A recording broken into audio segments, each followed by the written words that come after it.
আপনারা করছেন জমি বিক্রি, ওরা করছে বাংলাকে বিক্রি।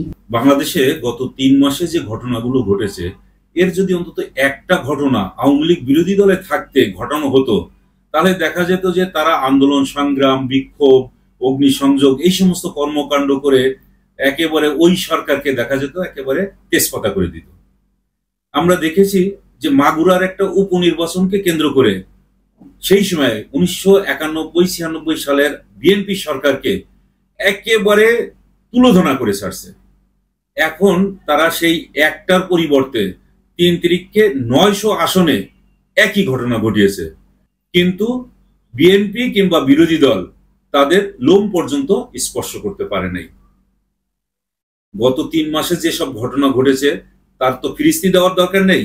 একজন সিটিং এমপি কে তা প্রতিবেশী দেশে নিয়ে খুন করা হলো, এবং সেখানে এখন যে সমস্ত তথ্যপত্র আসছে তাতে আওয়ামী লীগের লোকজনই জড়িত, এবং সর্বোচ্চ আরেকটু উপরে গেলেই পরে দেখা যাবে যে সোনা চোরাচালানির যারা গডফাদার তারাও এর সঙ্গে জড়িত। এটা আওয়ামী লীগ একেবারে রীতিমতো হজম করে ফেলতে পারবে। এর বাইরে আসছে আরেকটি বাহিনীর প্রধান, পুলিশ বাহিনীর প্রধান বেনজির আহমেদের বিরুদ্ধে যে সমস্ত দুর্নীতির অভিযোগ আসছে, পর্যন্ত যে পরিমাণ টাকা পয়সা ধন সম্পদ তিনি বানিয়েছেন, সেটার পরিমাণ একেবারে এমন একটা জায়গায় চলে গেছে যে মানুষ তাজ্জব হয়ে গেছে যে এত অর্থ করি কি একজন মানুষের দরকার হয়, এবং তাই তিনি করেছেন।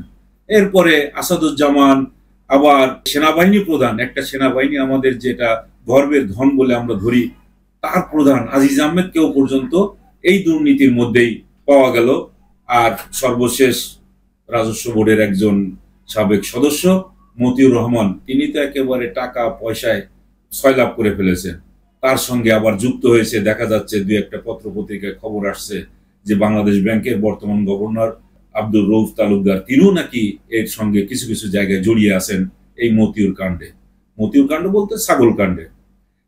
এইগুলো দুর্নীতির বিষয়গুলো নিয়ে এমন ভাবে এখন পত্র পত্রিকা মিডিয়া যেভাবে সোচ্চার হয়েছে এবং মিডিয়াতে যেভাবে আলাপ আলোচনা চলছে, তখন মনে হচ্ছে যে বাংলাদেশে মনে হয় এইটাই সবচেয়ে বড় বিপদ বা বড় সংকেত, কিন্তু সেটা নয়। এর চেয়ে মহাবিপদ সংকেত, 10 নম্বর মহাবিপদ সংকেত কিন্তু আমাদের পিছনে পিছনে ঘুরে আসছে, ধাওয়া করে আসছে। সেটার দিকে আমরা খেয়াল করতে পারছি না। জনগণকে ওই মহাবিপদ সংকেত থেকে দৃষ্টি অন্যদিকে সরিয়ে নেওয়ার জন্য এই ছোটখাটো দুর্নীতি বা এর চেয়ে অনেক বড় বড় দুর্নীতি আছে, তারপরে দেখা যাচ্ছে এই দুর্নীতির দিকে মানুষকে বেশি প্রভাবিত করা হচ্ছে।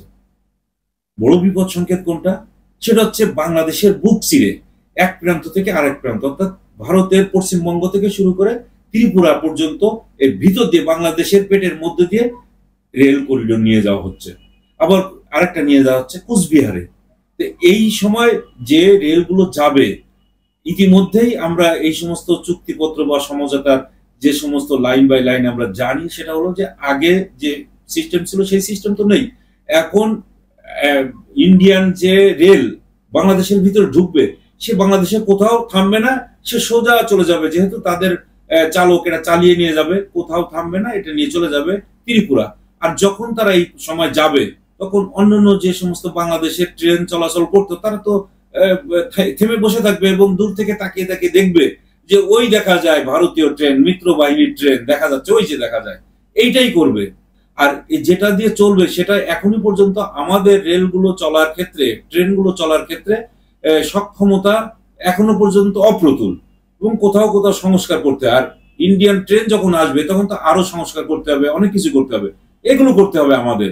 তারা ইতিমধ্যে এই শুধুমাত্র যে রেল সড়ক নিয়েছে তা তো না, সড়ক নিয়েছে, বন্দর নিয়েছে, অনেক কিছুই নিয়েছে।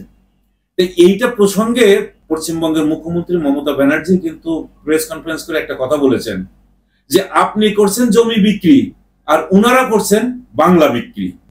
আপনারা করছেন জমি বিক্রি, ওরা করছে বাংলাকে বিক্রি। অর্থাৎ বাংলাদেশকে যে বিক্রি করে দেওয়া হয়েছে, এটা আর কেউ না বুঝলো, মমতা ব্যানার্জি কিন্তু বুঝে ফেলেছেন। আর তিনি না জেনে, না বুঝে, না শুনে কিন্তু কোনো কথা বলেন না। তাই একটা কথা বলেছেন যে বাংলাকে বিক্রি করা হয়েছে, এবং সেটা করা হয়েছে কিভাবে?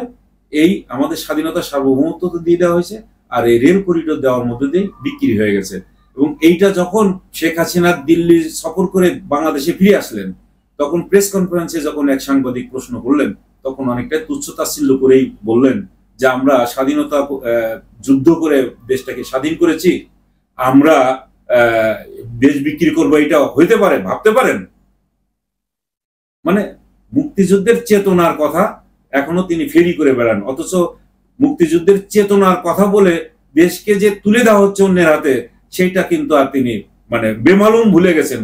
বেমালুম ভুলে যাননি, তিনি শুধুমাত্র ক্ষমতায় টিকে থাকার জন্য ভুলে যাওয়ার চেষ্টা করছেন এবং জনগণকে এদিক থেকে দৃষ্টি অন্যদিকে সরিয়ে নিচ্ছেন এবং বারবার বলছেন যা কিছু করছেন তিনি জনগণের কল্যাণে করছেন। এই সমস্ত রেল লাইনের জনগণের কি কল্যাণ আসবে? জনগণ কি ওইদিকে তাকায় থাকতে পারবে, দেখতে পারবে যে কি যাচ্ছে না যাচ্ছে? এটা দেখতে পারবে না। শেখ হাসিনা এবার দিল্লিতে যে একেবারে যে 10টি সমঝোতা স্মারকে দাসখত দিয়ে আসছেন, স্বাক্ষর করে দিয়ে আসছেন, সেই 10টা যে সমঝোতা হয়েছে, এই 10টা সবই ভারতকে দিয়ে দিয়ে আসা হয়েছে। এর মধ্যে আর একটা হচ্ছে যে আমাদের সেনাবাহিনীর যে সমস্ত প্রশিক্ষণ, তারপর এখানে উৎপাদন, অস্ত্রপাতি উৎপাদন হবে বা অস্ত্রপাতি কিনতে হবে, এগুলো ভারত থেকেই আমাদের নিতে হবে। অর্থাৎ এখানেও আমরা ভারতের কাছে দায়বদ্ধ হয়ে গেলাম। আমাদের এখানে গোপনীয়তা বলতে, আমাদের সিকিউরিটি বলতে কোনো কিছু থাকছে না, এটা দিয়ে আসা হলো। এগুলো কি বাংলাদেশের জন্য শোভন কিছু হয়েছে? বরং বাংলাদেশ থেকে আমরা সবকিছু দিয়ে আসলাম।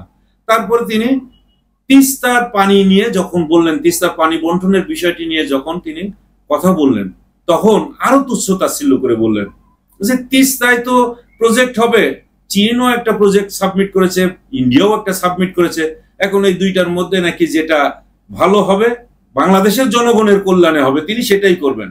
এবং এখানে তিনি আবার বলেছেন যে যে দুইটা প্রস্তাব এসেছে তার মধ্যে ভারতের প্রস্তাবটা করলে পরে সব সমস্যার সমাধান হয়ে যাবে, তাহলে আর পানি নিয়ে পেয়া পেয়া করতে হবে না।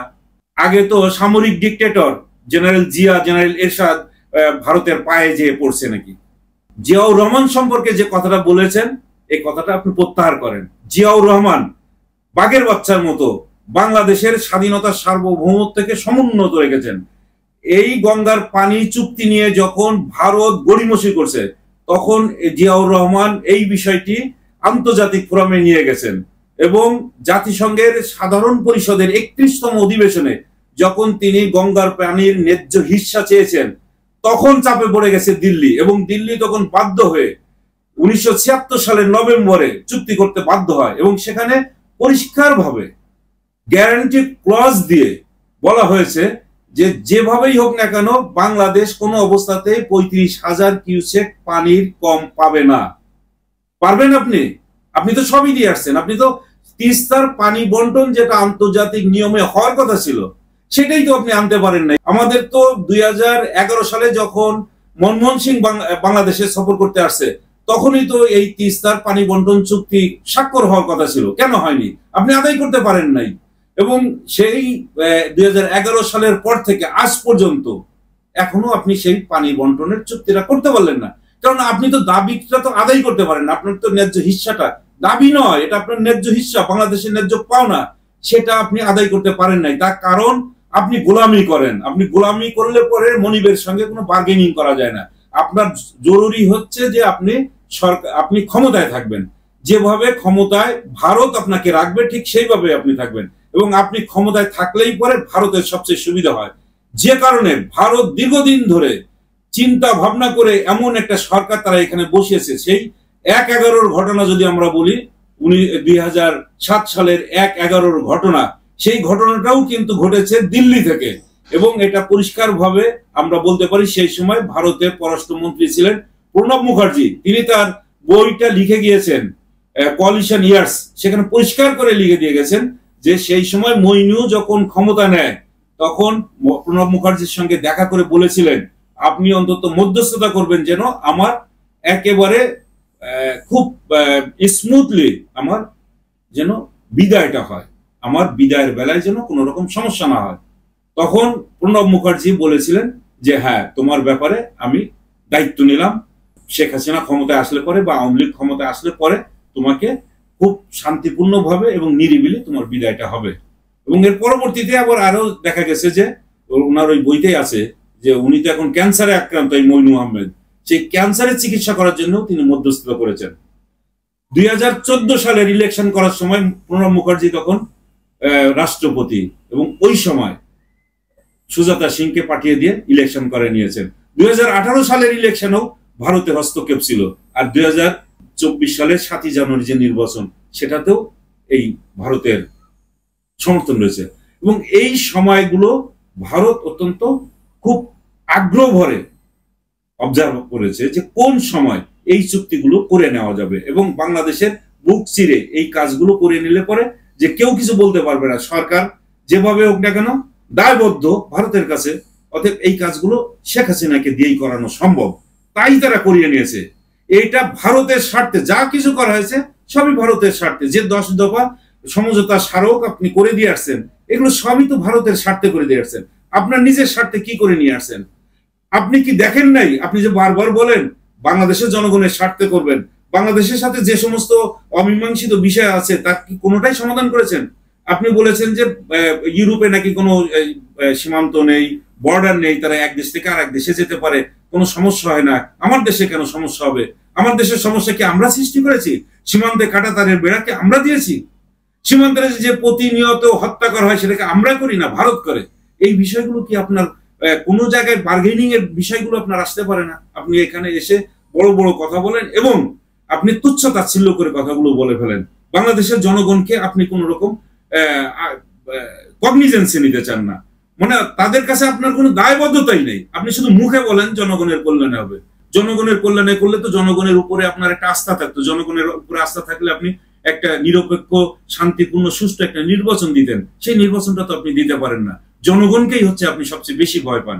আর এই জনগণকে ভয় পান বলে জনগণের দৃষ্টি অন্যদিকে দেওয়ার জন্য কি হয়েছে, কিছু সামনে আপনি হাজির করেছেন দুর্নীতির কিছু কথামালা। এই দুর্নীতির কথামালা আপনি তো বিচার তো হবে না, এদের বিচার হবে না। কারণ আমি পরিষ্কার করে বলে দিতে পারি, বেনজিরের বিচার করার ক্ষমতা আপনাদের কারণ নেই। কারণ বেনজিরকে বানিয়েছেন আপনি, এবং বেনজিরকে ফুলিয়ে ফাঁপিয়ে পুষে তাকে এত টাকা পয়সার মালিক বানিয়েছেন আপনি নিজে এক হাতে করে। এই আজিজ আহমেদকে বানিয়েছেন আপনি, তারপরে আসাদুজ্জামানকে বানিয়েছেন আপনি, আরো অনেককেই বানাচ্ছেন। যেহেতু আপনি ক্ষমতায় টিকে থাকেন এই বাহিনীর উপরে নির্ভর করে, অতএব এই বাহিনীর বিভিন্ন জনকে আপনি যখনই খুঁজতে যাবেন এই বাহিনীর বেশিরভাগ লোকের কর্মকর্তার কাছে যাই পাবেন আপনি এরকম শত শত কোটি টাকার সম্পদ পাবেন। এদেরকে তো আপনি লালন পালন করেন, এখন আপনার যখন সময় হয় তখন সামনে হাজির করেন। আজকে বাংলাদেশের স্বাধীনতা, সার্বভৌমত্ব যখন হুমকির মুখে, বাংলাদেশের মানুষের পায়ের তলায় যখন মাটি নেই, সেটার দিকে যাতে চিন্তা না করে আপনি সেই জন্য কি করছেন, এই দুর্নীতির বিষয়গুলো সামনে হাজির করে দিয়েছেন। বাংলাদেশের স্বাধীনতা, সার্বভৌমত্ব সেই অর্থে কিন্তু আর নেই। আপনি যে কথা বলছেন যে বাংলাদেশে প্রজেক্ট, যেটা তিস্তা প্রজেক্ট করবে চীন এবং ভারতের মধ্যে নাকি দেওয়া হয়েছে, এবং এই কাজটা করবে ভারত। তো ভারত কেন করবে? আমরা তো প্রথম কথা হলো ভারত তো করবে, বাংলাদেশে এসে করবে, এবং বাংলাদেশে যখন এই প্রজেক্ট করতে যাবে তারা তো এখানে লোন দিবে আপনাকে, তারা বিনিয়োগ করবে না। তারা তো বিনিয়োগ করবে না, করবেন আপনি, আর বাংলাদেশের জনগণ এই লোনের টাকা পরিশোধ করবে। আর করবে বাংলাদেশে কেন? এর উজানে তো রয়েছে সিকিম, ভুটান, এই সমস্ত জায়গা রয়েছে। সেই জায়গাগুলোতে কেন আপনি কথা বলছেন না? ওখান থেকে পানি যখন আসবে এই পানিটার ন্যায্য হিস্সাটা আপনি নিয়ে নেন, তাহলে তো আর আপনার এই প্রজেক্ট করার কোনো প্রয়োজন নেই।